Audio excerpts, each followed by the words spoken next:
This is one of several explosions overnight felt in southern Ukraine.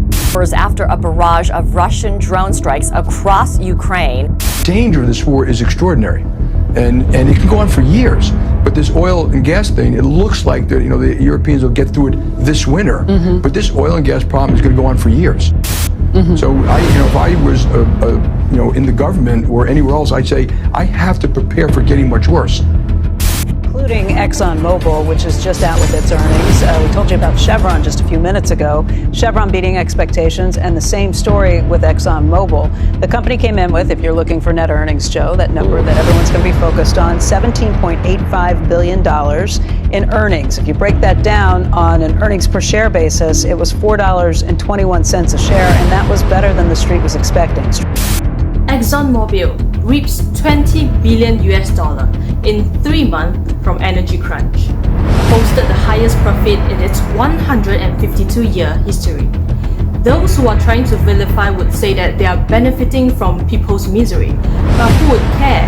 During the pandemic, ExxonMobil was surviving hard, and if Exxon does not survive, what would it mean to all of us?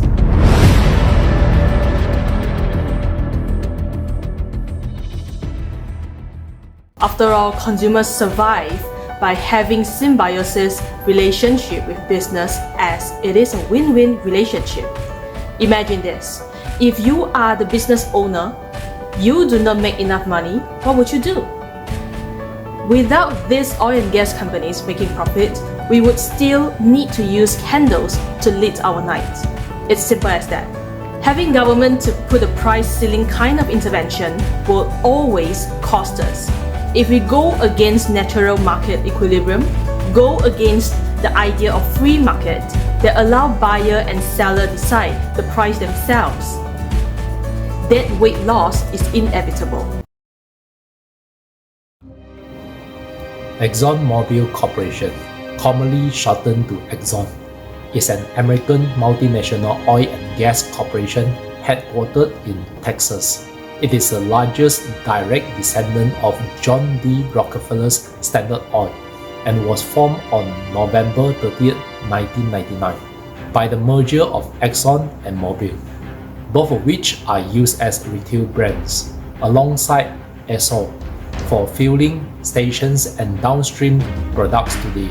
The company is vertically integrated across the entire oil and gas industry, and within it is also a chemicals division which produces plastic, synthetic rubber, and other chemical products. The downstream segment generates the most revenue, but the upstream segment generates the most profit.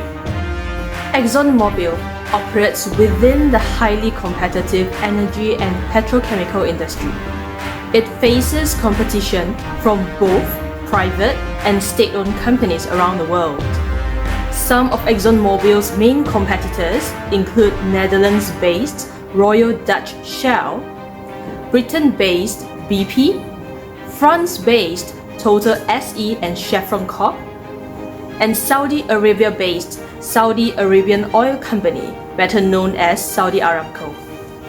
One of the world's largest companies by revenue, ExxonMobil, since its merger, varied from the first to the 10th largest publicly traded company by revenue, and has one of the largest market capitalizations out of any company. As of 2022, in the most recent rankings released in the Fortune 500, ExxonMobil was ranked 6th and 12th on the Fortune Global 500. ExxonMobil is the largest investor-owned oil company in the world, the largest oil company headquartered in the Western world, and the largest of the big oil companies in both production and market value. ExxonMobil's reserves were 20 billion BOE at the end of 2016, and the 2007 rates of production were expected to last more than 14 years. Within 21 oil refineries constituting a combined daily refining capacity of 4.9 million barrels, ExxonMobil is the second largest oil refiner in the world, trailing only Sinopec. Approximately 55% of the company's shares are held by institutions. the largest of which as of 2019 were the Vanguard Group, BlackRock, and State Street Corporation. Over the past 135 years, ExxonMobil has evolved from a regional marketer of kerosene in the US to one of the largest publicly traded petroleum and petrochemical enterprises in the world. In 1859, Colonel Edwin Drake and Uncle Billy Smith drilled the first successful oil well in Titusville, Pennsylvania. The Colonel's discovery triggers an oil boom that parallels the gold rush of a decade earlier. In 1870, Rockefeller and his associates formed the Standard Oil Company in Ohio, with combined facilities constituting the largest refining capacity of any single firm in the world. The name Standard is chosen to signify high, uniform quality. In 1882, Standard Oil lubricates Thomas Edison's first central generating system.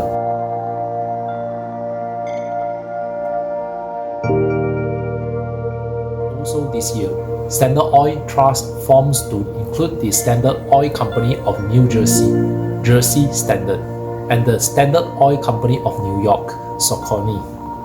In 1911, following a landmark US Supreme Court decision, Standard Oil breaks up into 34 unrelated companies, including Jersey Standard, Saucony, and Vacuum Oil.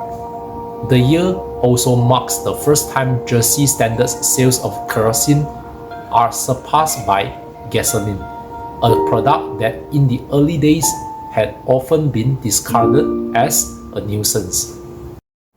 In 1919, Jersey Standard acquires a 50% interest in Humble Oil and Refining Company of Texas.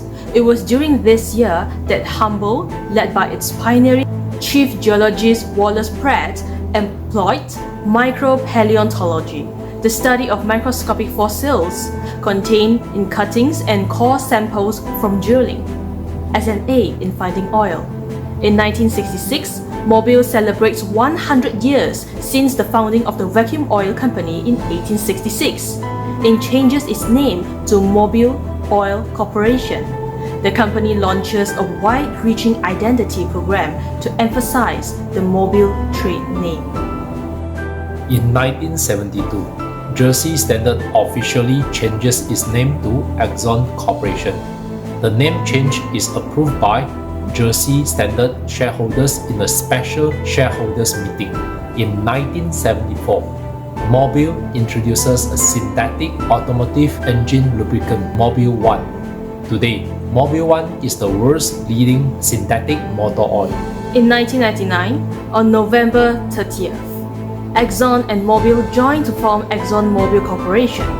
This merger will enhance their ability to be an effective global competitor in a volatile world economy and in an industry that is more and more competitive, said Lee Raymond and Lou Noto, Chairman and Chief Executive Officers of Exxon and Mobil, respectively. In 2021, ExxonMobil created a new business to commercialize its extensive low-carbon technology portfolio. The new business, ExxonMobil Low Carbon Solutions, will initially focus on carbon capture and storage, one of the critical technologies required to achieve net zero emissions and the climate goals outlined in the Paris Agreement. What we are looking at here is a strong dilemma of policy demand. On one side, ExxonMobil was demanded to invest more to increase its production, to reduce its price, therefore reduce the burden on the people. On the other side, ExxonMobil has to comply with the climate goals to achieve net zero emissions. Where should their money go? Increase the production or R&D for net zero emissions? There must be a balance. Let's talk about the economic consequences of increasing production.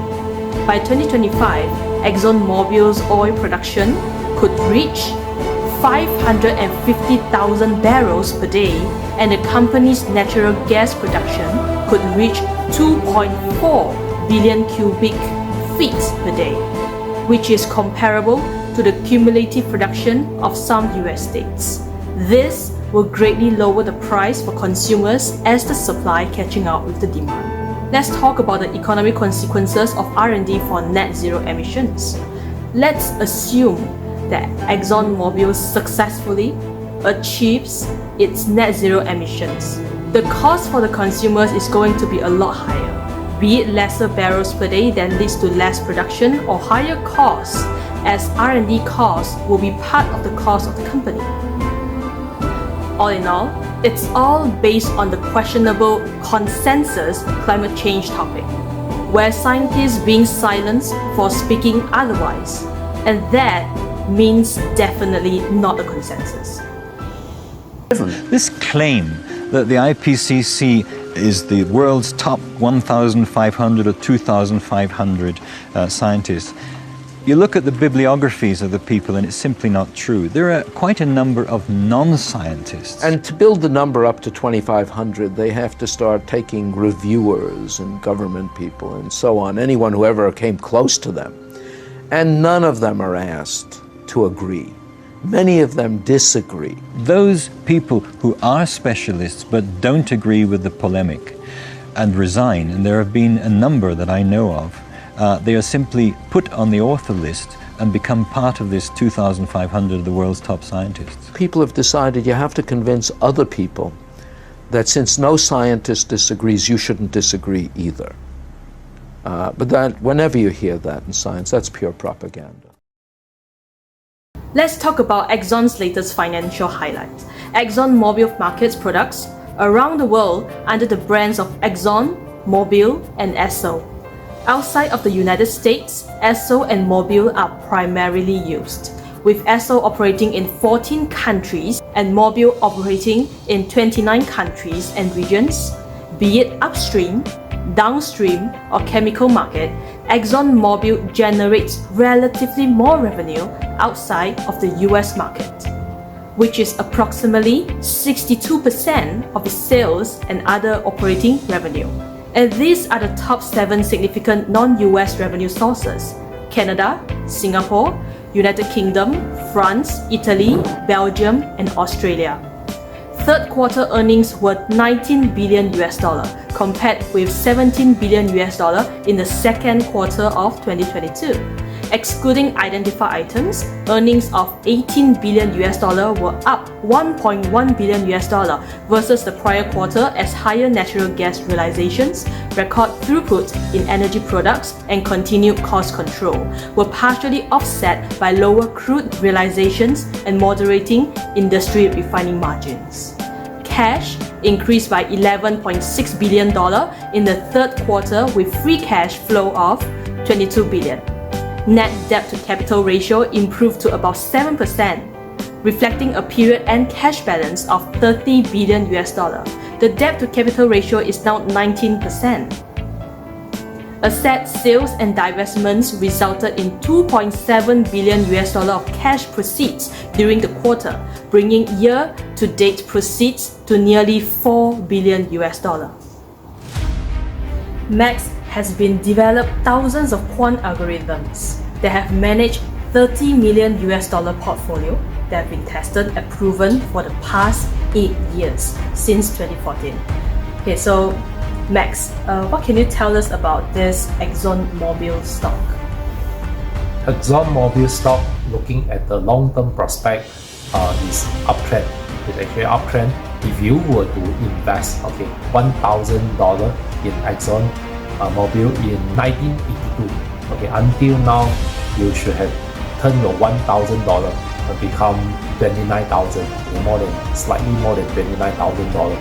So that means every 1,000 of yours invested in ExxonMobil in 1982 until today will become more than 29,000. However, if you were to optimize by utilizing today's technology, from 2 years ago, which is in 2020, using some of our quant algorithm, every 1,000 of yours will become more than 18,000 in just 2 years' time. Versus from 1982 until today, which is about 40 years. Seems like quant technology is really revolutionizing the whole investment experience, elevating the investor experience when it comes to how to optimize or even maximize the profit of your investment, right? So I just want to know, why would that happen? You know, what is that over 40 years, right? Then it will just grow about 20 plus, and then versus that using the quant algorithm that you can generate almost close to the profit in just 2 years time. So perhaps you can explain to us a little bit, I mean briefly, like how is it even possible? Okay, because if for this stock, the price fluctuation is actually quite huge. If you were to hold from, let's say you were to buy at 2014, okay, in 2014 until 2020, you actually lost quite a lot. You lost almost more than half of your money. So since the stock is highly volatile, so it's either you do a more foolproof way of investing, which is dollar cost averaging, your regular investing. You can regularly invest each and every year, each and every month. But using technology today, you can actually micromanage, not by you, but by system, automatically, which can help you to do it more efficiently and effectively. Thank you so much, Max, for explaining to us how a quant could help investors to maximize the profit. What do you think about quant? Like, would you be interested to use quant to automate your investment, or perhaps semi-auto? You can comment down below. You can discuss with other viewers as well. And the other thing is that, what do you think about ExxonMobil? Is it a good company that contribute a lot to the society, or it's just like another greedy business? So it's really up to you to discuss in the comment section. Thank you so much for watching this video. We will see you in the next video. See you.